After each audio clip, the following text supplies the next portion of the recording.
Rusiya Ermənistan xalqının etdiyi hər bir seçimə anlayışla yanaşacaq. Telegraf xəbər verir ki, bunu Rusiya Baş nazirinin müavini Aleksey Avarçuk yerli medianın Ermənistanın qərblə yaxınlaşması ilə bağlı sualını cavablandırarkən deyib. Rusiya prezidenti Vladimir Putinin dəfələrlə bəyan etdiyi kimi, biz erməni xalqının etdiyi hər bir seçimə anlayışla yanaşacağıq, o bildirib. Avarçuk həmçinin qeyd edib ki, müəyyən mərhələdə Ermənistan Avropa İttifaqı ilə Avrasiya İqtisadi Birliyi arasında seçim etməli olacaq. İndi Ermənistanda Avropa İttifaqına inteqrasiyadan danışırlar. Dəfələrlə bəyan etmişik ki, Avrasiya İqtisadi Birliyi və Avropa İttifaqı bir-birinə uyğun gəlmir. Ermənistanda da bunu çox yaxşı bilirlər. Ölkə rəhbərliyi də bu barədə danışır. Əgər qərar versələr, müəyyən mərhələdə bu seçimi etməli olacaqlar. Baş nazirin müavini əlavə edib ki, Ermənistan Rusiyanın müttəfiqidir və iki ölkəni dərin və uzunmüddətli dostluq əlaqələri birləşdirir. Moskva erməni xalqına böyük hörmətlə yanaşır.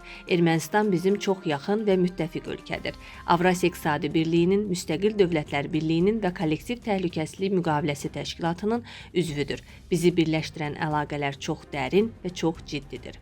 Rusiya ilə Ermənistan hazırda yaxın, həmçinin mürəkkəb münasibətlərə malikdir. Bunu Rusiya Xarici İşlər Naziri Sergey Lavrov deyib.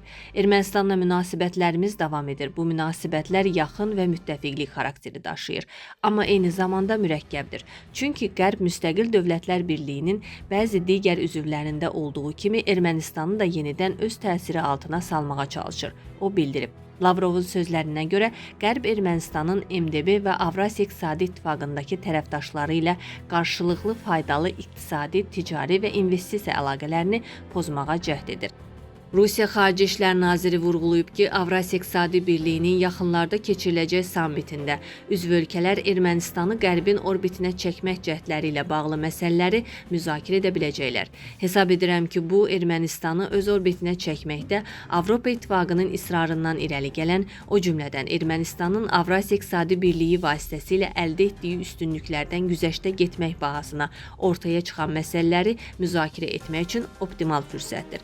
Bütün bu məsələləri dürüst və açıq şəkildə müzakirə etmək imkanı mayın son həftəsinin sonunda Qazaxıstanda Avrasiya Ali İqtisadi Şurasının sammitində yaranacaq. Düzdür, eşitmişəm ki, Baş nazir Nikol Paşinyan seçki məsələləri ilə məşğul olduğunu və Avrasiya İqtisadi Birliyi liderlərinin bu görüşündə iştirak edə bilməyəcəyini bildirib. Əlbəttə, bu təəssüf doğurur. Çünki bu hazırda havada olan məsələləri müzakirə etmək üçün yaxşı fürsətdir.